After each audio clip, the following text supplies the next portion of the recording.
وهدى ورحمة للمؤمنين. اعوذ باللہ من الشیطان الرجیم، بسم اللہ الرحمن الرحیم۔ آیت 240۔ والذین، اور وہ لوگ، یتوفون، جو فوت ہو جائیں، منکم، تم میں سے، ویذرون، اور وہ چھوڑ جائیں، ازواجن، بیویاں، وصیۃ لازواجہم، وہ وصیت کریں اپنی بیویوں کے لیے، متاعا الی الحول غیر اخراج، فائدہ اٹھا سکتی ہیں ان کی بیویاں 1 سال تک، غیر اخراج، بنا نکالے۔ آیت میں بتایا جا رہا ہے کہ تم میں سے جو فوت ہو جائیں اور وہ بیویاں چھوڑ جائیں تو وہ وصیت کر سکتے ہیں۔ شوہر فوت ہونے سے پہلے یہ وصیت کر سکتا ہے اپنی بیوی کے لیے کہ اس کی بیوی اسی کے گھر میں 1 سال تک رہ سکتی ہے اور اس کو اس گھر سے کوئی بھی نہیں نکالے گا اور وہ اس کے مال سے فائدہ اٹھا سکتی ہے۔ بعض مفسرین کا خیال ہے کہ یہ آیت منسوخ ہو چکی ہے۔ منسوخ آیات کون سی ہوتی ہیں پہلے ہم وہ سمجھ لیتے ہیں۔ قرآن کے اول مخاطب وہ لوگ تھے جن پر قرآن نازل ہو رہا تھا، تو اس معاشرے میں، اس زمانے میں کچھ رسم و رواج ایسے تھے، کچھ ٹریڈیشن سوسائٹی کی ایسی تھیں جن پر جو بہت پکی ہو چکی ہوئی تھیں، اور خواتین کو یہ عدت، طلاق کے معاملات میں بہت زیادہ مسٹریٹ کیا جاتا تھا، اور اللہ کا ہدایت دینے کا طریقہ یہ ہے کہ کوئی بھی حکم بتدریج نازل ہوتا ہے، یعنی آہستہ آہستہ اللہ تعالیٰ اس کو روکتے ہیں۔ یہ انسان کی نفسیات بھی ہے کہ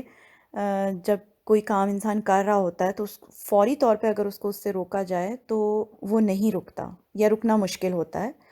تو کیا ہے کہ بتدریج یعنی آہستہ آہستہ اصل حکم آنے سے پہلے ایک تمہیدی حکم آتا ہے، لیکن جب اصل حکم آ جاتا ہے تو وہ جو تمہیدی حکم تھا وہ منسوخ ہو جاتا ہے۔ قرآن کی بہت ساری آیات ہیں جو ناسخ اور منسوخ آیات کہلاتی ہیں۔ تو اس آیت کے بارے میں بعض مفسرین کا خیال ہے کہ یہ آیت منسوخ ہو گئی کیونکہ عدت طے ہو گئی۔ اللہ تعالیٰ نے بیوہ کی اور مطلقہ کی عدت 4 ماہ 10 دن طے کر دی۔ اس کے علاوہ شوہر کی وصیت، شوہر کا جو مال ہے اس میں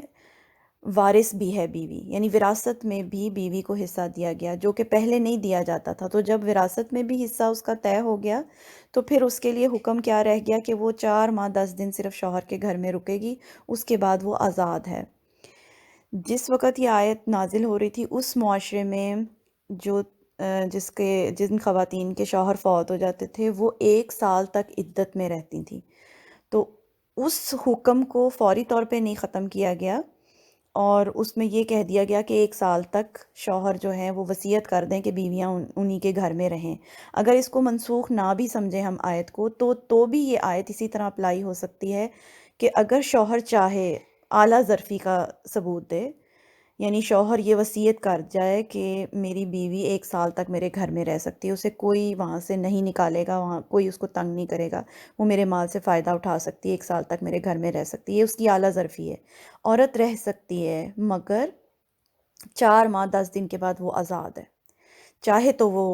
چلی جائے آزادی سے، اپنے بارے میں فیصلہ کرے جو بھی نیکسٹ کرنا ہے، یا چاہے تو وہ 1 سال تک رک بھی سکتی ہے اس آیت کے مطابق، اگر ہم اس کو منسوخ نہ سمجھیں تو۔ فَإِنْ خَرَجْنَا، پھر اگر وہ خود سے ہی چلی جائیں، یعنی عدت پوری کر کے وہ چلی جائیں، سال تک نہ رکیں، فلا جناح علیکم، تو تم پر کوئی گناہ نہیں، فی ما فعلنا فی انفسہن، جو بھی وہ فیصلہ کریں اپنے بارے میں، من معروف، معروف طریقے پر۔ بہت آسان بات ہے کہ اگر وہ عدت پوری کرنے کے بعد گھر چھوڑ کر جانا چاہیں تو وہ آزاد ہیں، وہ جا بھی سکتی ہیں، اپنے بارے میں خود فیصلہ بھی کر سکتی ہیں، چاہے تو وہ کسی اور سے نکاح بھی کر سکتی ہیں، لیکن وہی بات ہے کہ معروف طریقے پر۔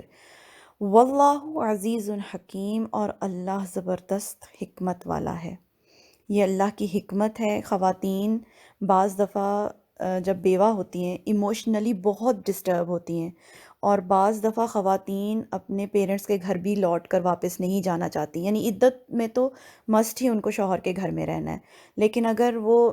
گھر پیچھے ہے ہی نہیں، بعض ایسے بھی تو لوگ ہوتے ہوں گے جن کے پیرنٹس ہی نہیں ہیں، وہ واپس نہیں جا سکتی ہیں اور ان کو اپنی زندگی کے بارے میں فیصلہ کرنے کے لیے کچھ وقت درکار ہے، تو ایسی صورت میں کوئی ان کو نہیں نکالے گا اس گھر سے، وہ چاہے تو رہ سکتی ہیں، اور شوہر بھی چاہیں تو اپنی زندگی میں یہ وصیت کر سکتے ہیں کہ میری بیوی کو میرے مرنے کے بعد نہ نکالا جائے۔ تو یہ آیت ہے، آئی ہوپ کہ سمجھ آ گئی ہوگی۔